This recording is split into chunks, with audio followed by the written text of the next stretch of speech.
اڈوں پر دولت دی اللہ نے اور لٹاؤ زنا کے اڈے پر، دولت دی اللہ نے اور لٹاؤ اللہ اکبر برائیوں کے اڈے پر، تو بتاؤ کہ قدرت ہم سے خوشیاں چھینے گی نہیں تو کیا ہوگا؟ آئیے آپ کو بتاؤں، اللہ اکبر، آج جوان چند دنوں کے بعد بہت ساری بلاؤں میں مبتلا ہو جاتے ہیں، اللہ سب کی حفاظت فرمائے۔ ہر بیمار گنہگار نہیں ہوتا، اس کی وضاحت پہلے آپ اپنے دل میں بٹھا لیں، ورنہ ہر آدمی سوچے گا کہ میری بیماری پر آپ نے گناہوں کا الزام لگا دیا۔ ہر آدمی گناہوں کے سبب بیمار نہیں ہوتا، لیکن زیادہ تر لوگ گناہوں کی وجہ سے بیمار ہوتے ہیں۔ اللہ اللہ، کل کا حال یہ تھا، 90 سال کے لوگ کئی گھنٹے تک قیام کرتے تھے اور عبادت کرتے تھے، آج 40 سال کی عمر میں کرسی پہ بیٹھ کے نماز پڑھ رہے ہیں۔ وجہ کیا ہے؟ کیا سبب ہے؟ ہمیں کہیں نہ کہیں تو اس کا احتساب کرنا پڑے گا۔ نعمت کو زوال بغیر گناہ کے نہیں آتا، خوشیاں بغیر گناہ کے چھینی نہیں جاتی۔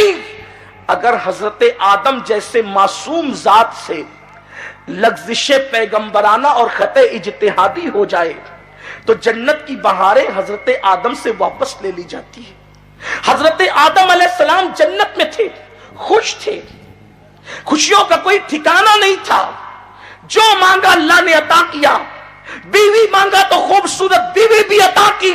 بتاؤ جنت سے زیادہ خوشیاں کہاں ہو سکتی ہے؟ لیکن جب جناب آدم علیہ السلام سے ایک معصوم سے لغزش پیغمبرانہ اور خطا اجتہادی ہوتی ہے تو اللہ خوشیوں کو واپس لے لیتا ہے اور حضرت آدم کو دنیا میں اتار دیتا ہے، اور 200 سال تک کم و بیش حضرت آدم کی آنکھوں سے آنسو نہیں تھمتے۔ پتا چلا بیوی سے جدائی بھی گناہ کے سبب ہوتی ہے۔ یہ جو کثرت طلاق کی لعنت ہے، اگر ہم نے جرائم کو پروان نہ چڑھایا ہوتا تو بیویاں تم سے جدا نہ ہوئی ہوتی، اس لیے کہ میاں بیوی کے درمیان محبت کا رشتہ پیدا کرنے والی ذات میرے اللہ کی ذات ہے۔ حضرت آدم و حوا میں جدائی ہوئی ایک لغزش پیغمبرانہ کی وجہ سے، خطا اجتہادی کی وجہ سے۔ ارے معصوم سے اگر لغزش پیغمبرانہ ہو جائے تو شوہر ہند میں اتارا جائے اور بیوی جدہ تک کے دور کر دی جائے اور 2 سال تک کے آنکھوں سے آنسو نہیں تھمے۔ یہ ہمارے لیے مقام عبرت ہے۔ اللہ نے بطور سزا آدم کے ساتھ ایسا نہیں کیا، اس لیے کہ محبوبوں کے حوالے سے بہت غیرت کا اظہار کیا جاتا ہے، ان کے ساتھ کچھ کر کے ہمیں دعوت عبرت دی جاتی ہے، ہمیں عبرت کی طرف بلایا جاتا ہے۔ میرے پیارے آقا صلی اللہ علیہ وسلم کے پیارے دیوانوں، اب پتا چلا میاں بیوی کی جدائی کا سبب کیا ہے، اب پتا چلا گھر کے چھین جانے کا سبب کیا ہے۔ جنت تو آدم علیہ السلام کا گھر ہے، جنت تو آدم علیہ السلام کا گھر ہے، جنت آدم علیہ السلام کا وطن ہے، جنت آدم علیہ السلام کے لیے ہے، آدم جنت کے لیے، جنت آدم کے لیے۔ لیکن وہ گھر کیوں لے لیا گیا؟ پتا چلا گھر سے بے گھر بھی گناہ کی وجہ سے کیا جاتا ہے۔ میں حضرت آدم علیہ السلام کو گنہگار نہیں کہہ رہا ہوں، لیکن عبرت کا مقام ہے۔ معصوم سے لغزش پیغمبرانہ ہو جائے تو گھر بھی لے لیا جائے، بیوی سے بھی دور کر دیا جائے، خوشیاں بھی واپس لے لی جائے۔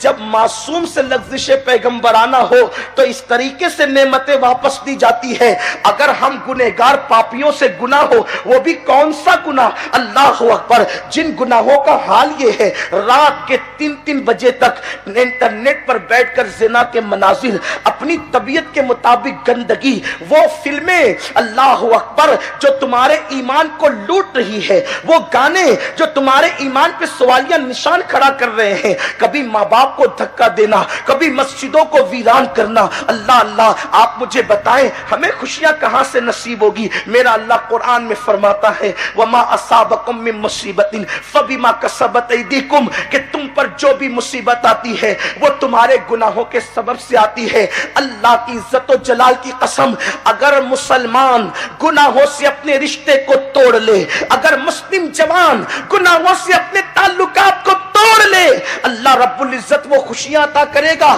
کہ خوشیاں سمیٹ نہیں سکو گے، ہمارا دامن تنگ پڑ جائے گا، خدا کی دی ہوئی خوشیاں کبھی کم نہیں ہوگی، ہمارا دامن تنگ پڑ جائے گا، خدا کی دی ہوئی دولت کم نہیں ہوگی، ہمارا دامن کم پڑ جائے گا، خدا کی نعمتیں کم نہیں ہوگی، اس لیے کہ اللہ نے نعمتیں بچا کر رکھنے کے لیے تھوڑی نعمتیں پیدا کی ہے، وہ تو بے نیاز ہے، اس نے نعمتوں کو دینے کے لیے نعمت پیدا کی ہے۔ اور سنو سنو، میرے اللہ کے خزانے کی شان یہ ہے، مصطفیٰ جان رحمت غیب دا نبی صلی اللہ علیہ وآلہ وسلم فرماتے ہیں اگر سارے اولین اور آخرین مل کر کے ایک میدان میں جمع ہو جائے، دھیان سے سننا، میرے رب کی جوادی اور کریمی کا حال کیا ہے، وہ کیسا جواد و کریم ہے، اس کے خزانے کا حال کیا ہے، اللہ اکبر اللہ اکبر۔ میرے کریم آقا غیب دا نبی صلی اللہ علیہ وآلہ وسلم فرماتے ہیں کہ ایک میدان میں سارے اولین اور آخرین جمع ہو جائے، ساری مخلوق اکٹھا ہو جائے اور سب مل کر کے